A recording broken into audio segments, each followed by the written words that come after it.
안녕하세요. DK 메디칼 시스템과 함께하는 날씨와 건강입니다. 생활에서 손목을 사용하는 경우가 굉장히 많죠. 스마트폰을 사용할 때, 운동을 할 때 등 다양한데요.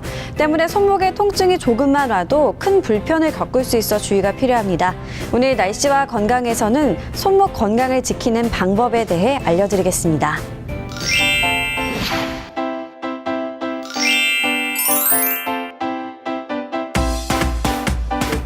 네, 조금 생소하게 느껴지는데 척골 충돌 증후군 정확히 어떤 질환인가요? 척골 통증 증후군이란 손목에 있는 척골에 의해서 발생하는 통증을 말하는데요. 손목의 팔 부분에는 크게 요골과 척골이 있습니다. 그 중에서 새끼손가락 쪽으로 도드라지게 보이는 작은 뼈 부분이 척골이라고 하는 뼈의 머리 부분이고요. 이 척골의 머리 부분에 의하여 손목에 통증이 발생하는 것을 척골 충돌 증후군이라고 합니다. 사람마다 척골의 길이는 다를 수 있지만 일반적으로 척골이 긴 경우를 척골 양성변이라고 하고 이 경우에 척골 충돌 증후군이 더 자주 발생합니다.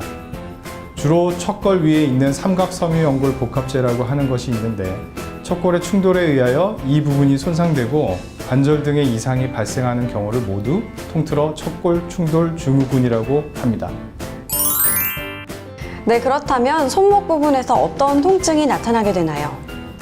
주로 척골이 움직이면서 그 위에 구조물들을 자극을 주는 상황에서 통증이 발생하는데 일반적으로 척골은 주먹을 꽉 쥐거나 손목을 안쪽으로 비틀 경우 정상의 위치보다 조금 길어지게 됩니다. 벌레를 짜는 것처럼 비틀거나 무거운 프라이팬을 오래 들고 요리를 하거나 드라이버를 오래 돌리는 일을 하는 것처럼 무리하게 손목을 비트는 경우 질환으로 진행되는 경우가 많고 최근에는 컴퓨터 마우스를 오래 하거나 핸드폰을 오래 들고 있는 경우도 하나의 원인이 될 수 있습니다. 주로 증상은 척골 부위의 통증이며 앞서 말씀드린 동작에서 통증이 더 심해질 경우 척골 통증 증후군을 의심해 봐야 합니다.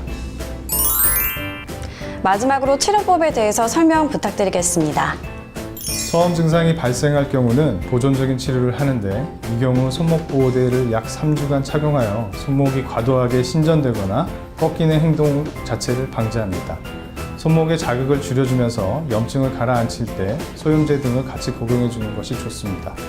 온찜질이나 물리치료도 도움이 됩니다.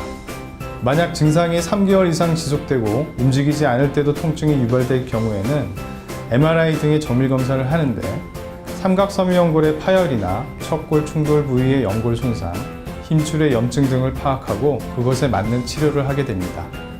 이 경우 손목 관절 내시경을 통하여 병변을 치료하고 척골 양성변이가 너무 심할 경우는 척골을 줄여주는 척골 단축술을 할 수 있습니다.